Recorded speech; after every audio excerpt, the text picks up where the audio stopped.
Hey everybody, welcome to the podcast, Guys Learning Japanese. How's it going, Nick? Good, how are you? I'm all right. Do you remember that podcast we did a few weeks ago about kanji? Yeah. Yeah, I think in that podcast we were a little negative. It seemed kind of like a rant, even though I like kanji, and I get the impression that you like kanji too. Yeah, I do. But overall, that podcast seemed a little negative. So this time, let's talk about what has helped us to learn kanji, or how did we become proficient in kanji, even though it is still a work in progress. Let's give our suggestions and our tips about how to learn kanji. Yeah, that's a good idea. Okay, so you're probably a little better than me at reading and writing, or the reading of kanji Yeah, and really. the writing of it. So how about you start out?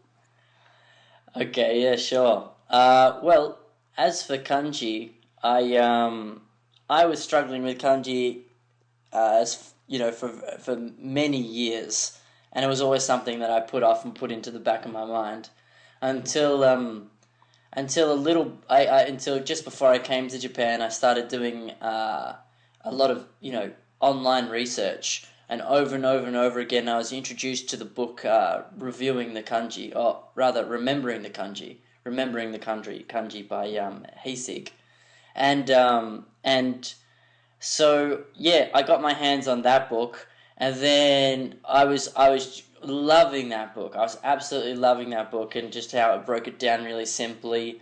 For those who don't know, the book essentially it breaks apart the kanji into its constituent elements, and then it assigns a keyword or a key meaning to each one of those elements, and then it introduces each one of those elements individually, and it only puts kanji in an order of elements that you already know, in its sort of parts or radicals as they're called, or that you already know. And so what happens is it sort of slowly builds up your knowledge of the kanji using only pieces that you know. And so you it might be that on one side you have the radical for, say, person, and then at the top, on the left hand side you've got the radical for person. On the right side you've got at the top, say, the radical for grass or whatever it might be, and then through that you can create your own stories. And Hasek creates stories for the reader. So these stories are mnemonics for remembering the meaning of the kanji. Yeah, the meaning only, and yeah, you can also practice stroke order from it as well. You can't learn any onyomi, any readings of any of the kanji from, at least from his first book, remembering the kanji. But but yeah, it teaches you the meanings, which doesn't feel like much, but it actually can help you a lot, I think, knowing the meaning of the kanji, because often the meaning makes the kanji when it's in a compound form just make a lot more sense. Yeah. I mean, even today, for example, I was talking to you about a website where you could look up train timetables. The website's called Ekitan, and Eki means station, and then tan is an onyomi reading for search. And so, I mean, it just couldn't be any more simple. When you see the two kanji next to each other, you've got one which means its meaning is station, and the next kanji, which reading is tan, it means search. So station search. I mean, it's pretty easy to figure out what that website's all about. And then and so anyway, knowing the meaning in ways like that can be very, very useful. And so anyway, I started studying that, and then I was disappointed and lost and confused after about maybe the first 250, when it might be more than that, I don't quite remember, but Hasig's stories basically stop or they drop off, and he essentially tells you, oh, it's time for you to start making your own stories. And then so I didn't want to make my own story, so I tried for a little while and didn't like it. And so I found the amazing website reviewing the kanji.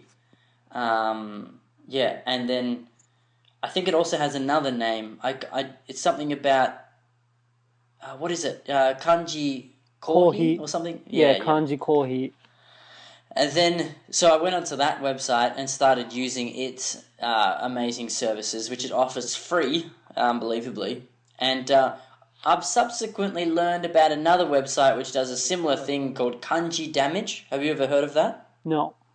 It's it does the same thing, or it does a similar thing although it uses maybe more different radicals than what I think reviewing the kanji tends to use, or not always, but it tends to use a lot of Heisig's radicals, the same meaning. Whereas I Mm-hmm. think kanji damage just goes out and just uses its own ones. I might be wrong on that, but and then it also teaches onyomi. Kanji damage also teaches onyomi, and I think kanji damage is maybe a bit more lewd and a bit ruder and things like that. But in any case, I actually only learnt about that much more recently, after I'd already studied all the kanji. But yeah, so I started using that website, and then it was helping me fill in the gaps with the rest of the kanji, as in the bulk of the kanji. And so I owe well, obviously to my own hard work in remembering them, but I owe a certain amount of my hard work to that website. Yeah, it really helped me along. How did you do it? Well, I started learning kanji the same as any other student of Japanese in a classroom. Like, I think most teachers, they'll follow the order that they teach Japanese students in school, like in the elementary, first grade. Yeah. Uh, so I started out like that, and just there were some kanji that were really, really easy, and there were some that were so hard. If you consider like the stroke order, like some of them were just on another level. Some would be, 2 or 3 strokes, but others would be like up to 20 strokes. Yeah. And I had a lot of trouble with that at the beginning, so I tried not to put too much emphasis on kanji. I put more of an emphasis on kanji recognition, like being able to recognize the reading of it and the meaning of it, but I never really bothered too much with how to write it. Mm. Um, I only came across, so basically that happened for about maybe 6 years, that attitude. Just Mm. occasionally studying kanji, not too much how to write, but always putting heavy emphasis on recognition and Yeah. vocab. That's basically how I learned kanji. I never really practiced like some students of Japanese where they just take out a sheet of loose leaf and they just write the same kanji 100 times over and over. I never really Yeah. saw any meaning in that. No. But Yeah. I came across Heisig after probably about my 6th or 7th year of learning Japanese, and I kind of wish I would have been exposed to it a bit earlier. Mm. Because the best thing about Heisig, I think, is the order that he introduces the kanji. Yeah. It's really, really useful, and how he breaks it down. Uh, you go from simple to complicated, and Yeah. I think that's definitely the best way to go. It doesn't really happen like that with the traditional order that they teach Japanese students in school. Yeah, they teach it pretty much from sort of most useful to least useful, so to speak, don't they? Yeah, I guess you could say that, but there are kanji that you only use in one situation. Like you may never use it in any situation other than this word. Yeah. But there are other kanji that would be much, much more easy to learn in terms of reading and writing, but the concept is a little more abstract. So I guess that's why they didn't introduce it in the first grade of elementary school, because some of the ideas of these kanji they're too abstract. But if you're an adult learning Japanese, that's not helpful at all. No, that's right. So Yeah, so as for studying, getting back onto the topic of actually studying the mountain. yeah, The So I went through, just through going through Hasig, and I completed that after say a year and a few months. I'd originally set out to do it in 6 or something, and then and then just do it in a year, and I didn't even make that. And when I passed the finish line, it was a strange feeling. It I mean, yeah, it was a strange feeling. And then I said to myself, like, I'm gonna go out and get some, like sushi or something, get some really nice quality sushi. And then, for whatever reason, I ended up getting not, nice quality restaurant sushi. I ended up getting basically sushi from a supermarket. and it left you with a sour taste. Yeah, and it wasn't great. And I'm That's sitting awesome. there, and like there's something super sad in Japan. Sushi often comes in these plastic packets, and then you eat the sushi, and then you're just left with those kind of plastic looking. It almost looks like grass, but it's made of Yeah, plastic. You're left with that plastic grass stuff. You're left with the little soy sauce things, with the little fish soy sauce packets. yeah, And then it's just you've got this empty container, this plastic container, and then if you didn't eat all the sushi, it's just kind of like it looks like it somehow looks gross when you finish the meal and you've got a full belly, and it's just kind of laying out there on its own amongst kind of the droppings of some other sushi that you've already eaten. And then it's just a sad sight. And I remember looking at that and thinking that's my congratulations. yeah, After all that work, after all that, I have subpar sushi. yeah. And then and I couldn't read the sushi kanji. I remember thinking that too, because the sushi kanji is not part of the Joyo kanji list, which is what I studied. Right. And so I couldn't read the kanji for sushi. Irony. Anyway, so I Have you ever thought of taking the Konkan? the kanken. I didn't even know what it is. What is that? The Konkan it's a kanji kente. Like it's an exam for your kanji ability. It's not meant for foreigners. It's meant for like Japanese people who grew up in Yes. the Japanese education system. Yeah, I have heard of that actually.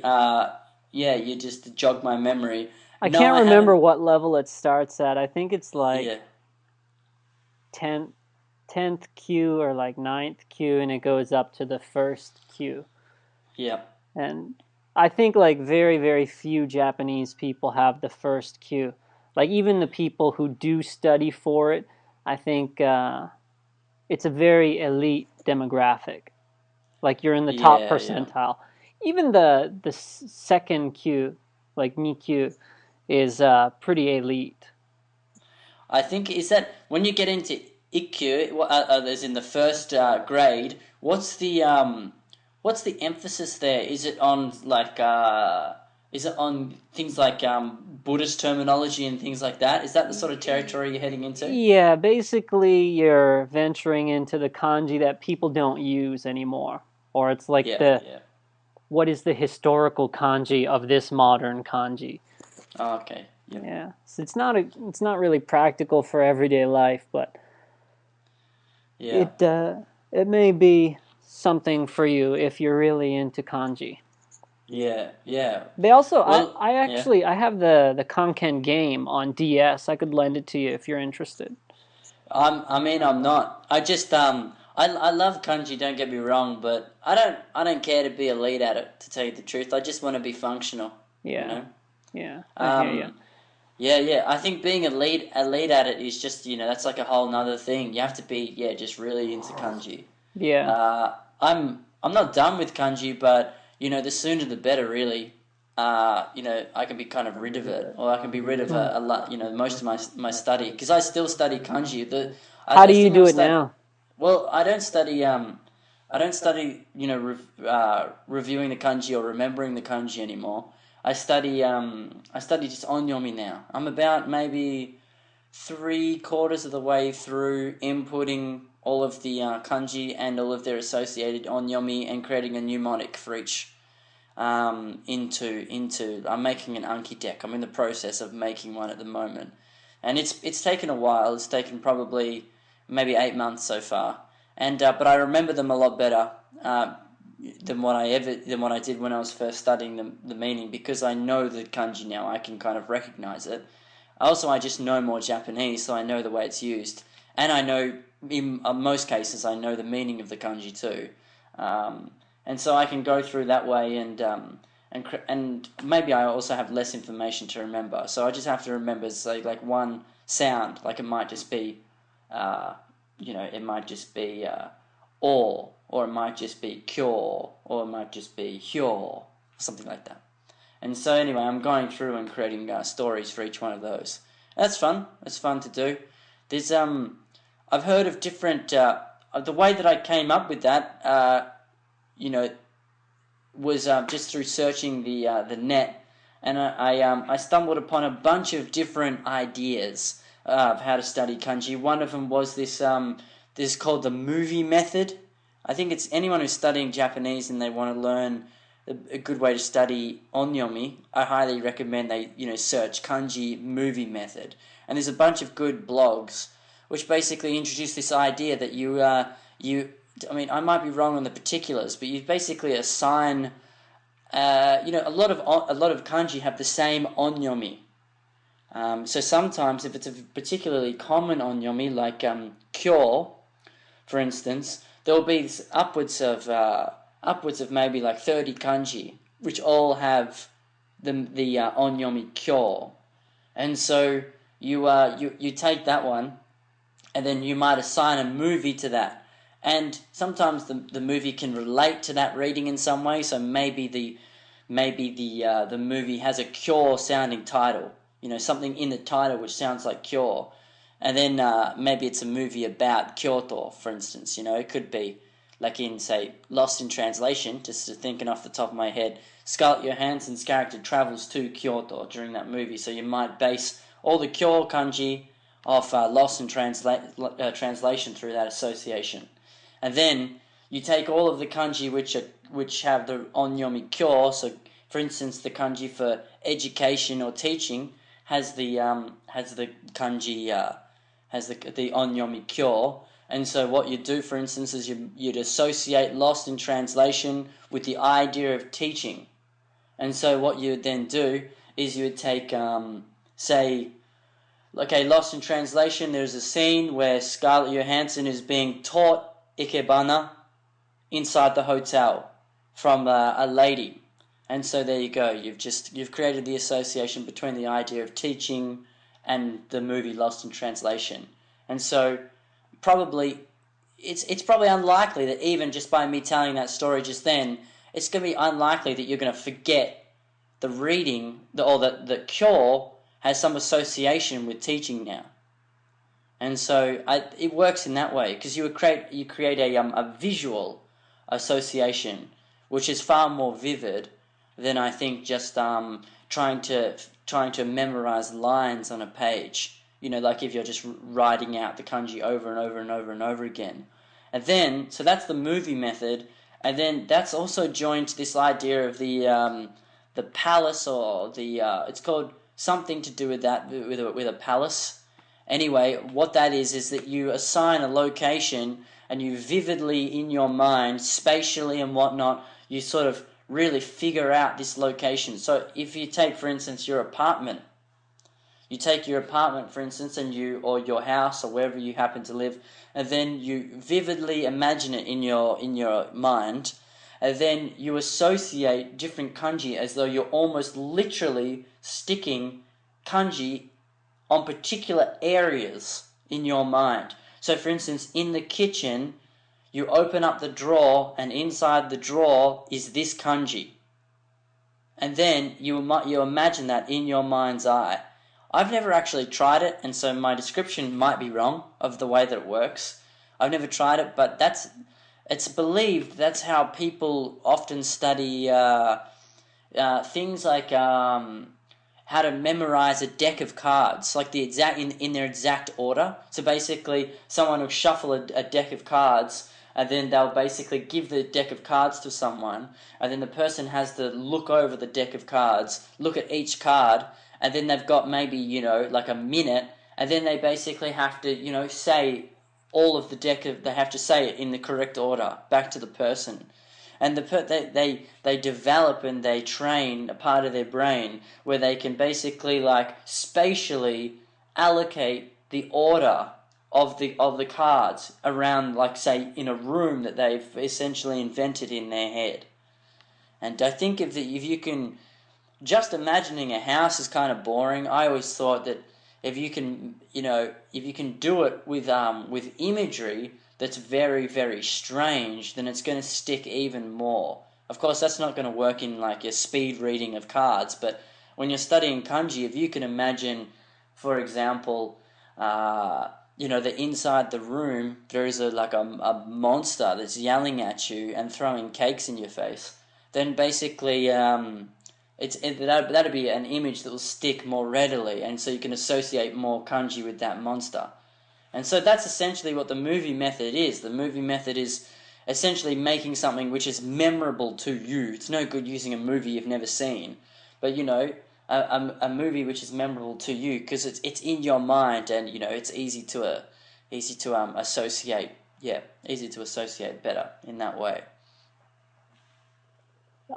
It's a lot better than the method that I use, I think, because basically what I do is I just occasionally buy vocabulary books, like Japanese N1, JLPT N1 vocabulary books, and I just add the vocabulary that I don't know into an Anki deck, and then I just review that vocab, and I read a lot, and whenever I come across words that I don't know, I add those words to an Anki deck.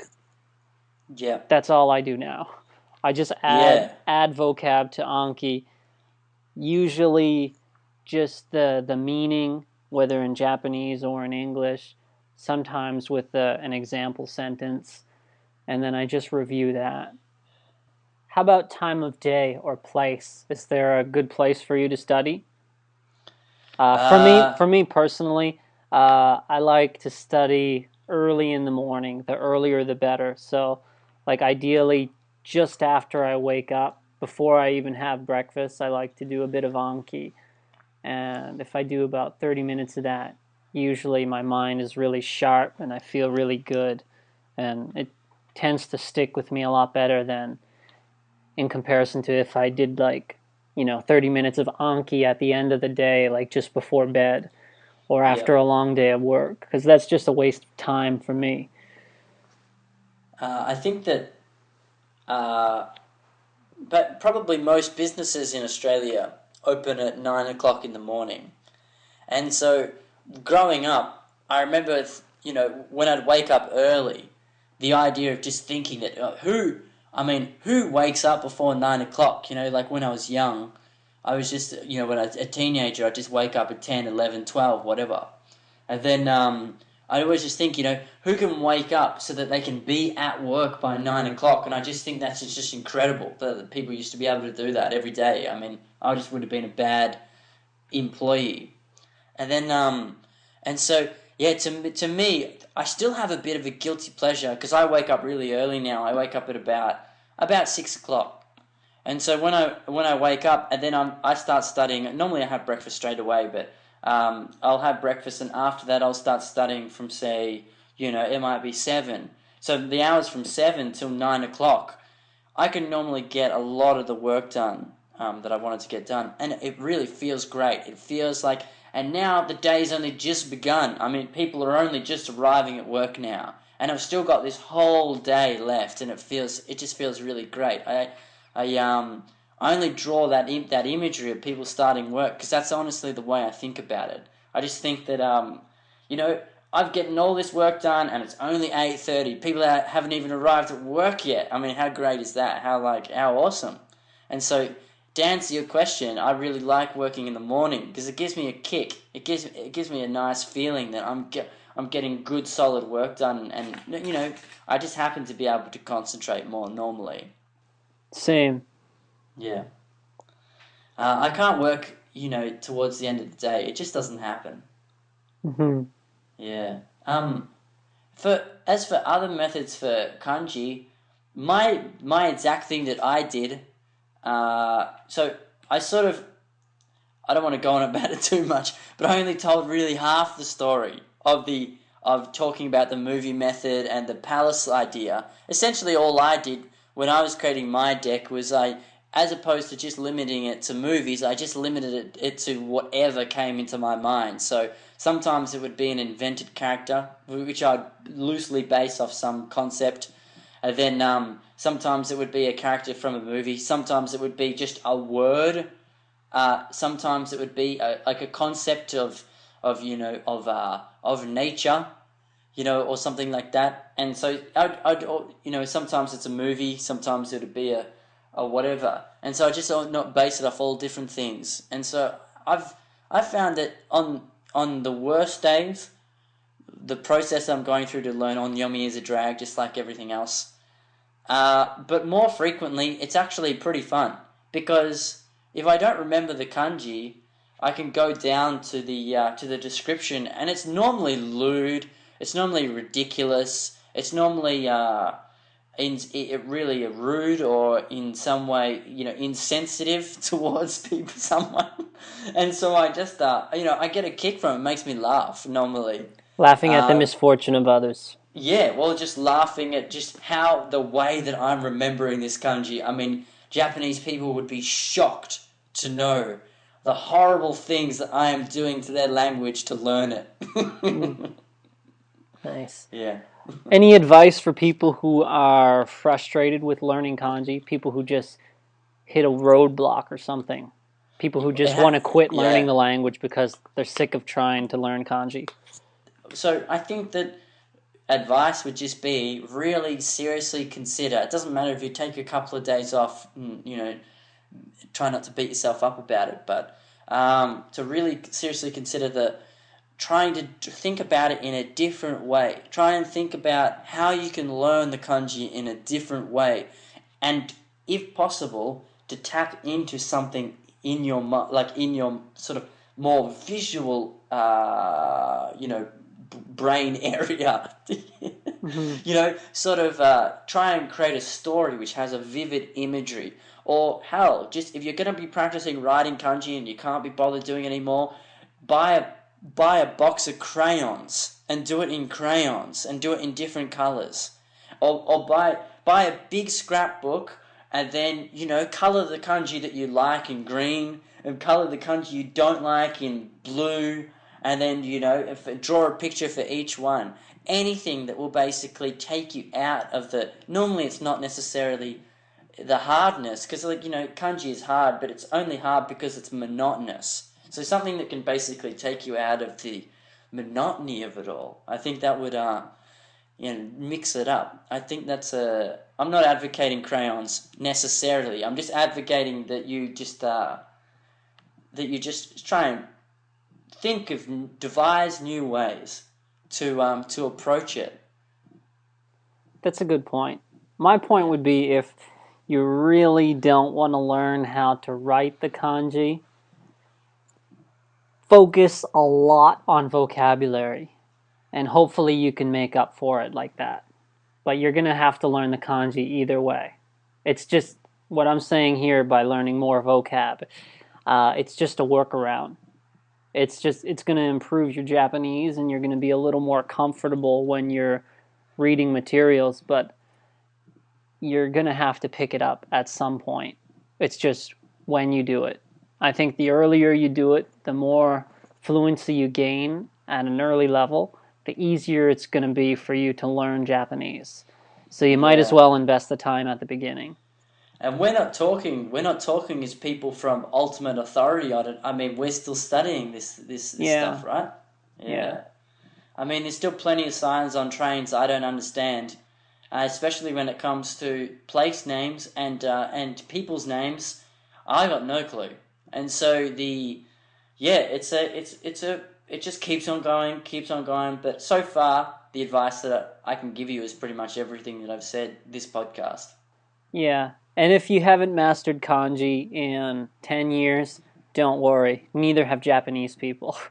Yeah, that's right. Yeah, that's a good way to think about it. Yeah. Yeah, I expect to invest like at least 10, 15 years into it in order to become like a Japanese person.